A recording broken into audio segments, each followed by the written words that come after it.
Hi, BrenTech here, where tech is made simple.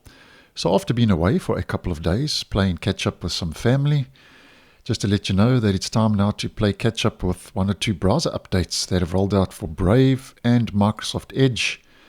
And this would be last week's Chromium security updates that rolled out for both browsers. And the updates were made available last week, Thursday, the 11th of December. Now, I'm sure by now that most of you would have received the updates if you are using Edge and or Brave. But because we are dealing with a 0-day that was exploited in the wild, just a quick recap like we like to do just to keep you guys posted if you are viewing the channel. Now for Edge, after the update has been applied, the browser version and build is sitting on 143.0.3650.80. And for Brave, it's a very similar process. We head to our main menu, Help, About Brave. Brave browser 1.85.116, that's the browser version and build, and the Chromium platform 143.0.7499.110. Now, as mentioned, this is a very important security update. That's why I'm keeping you guys in the loop, because it did address a 0-day exploited in the wild, which means the exploit is out there, current and happening.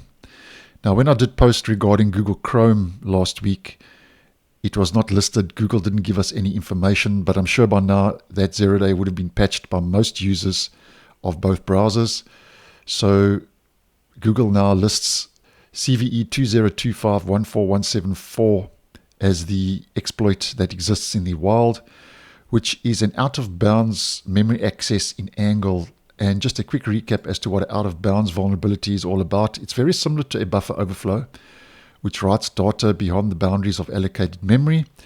And this means that that vulnerability then may allow a remote unauthenticated attacker to execute arbitrary codes. That's more or less what an out-of-bounds vulnerability is all about. So just double check both browsers are up to date. But as mentioned, I'm sure that most of you would have received these updates by now. And over and above the high severity that's exploited in the wild, there were two mediums listed as use after free in Password Manager and inappropriate implementation in toolbars. So that's the wrap for last week's security update addressing that 0-day. So thanks for watching, and I'll see you in the next one.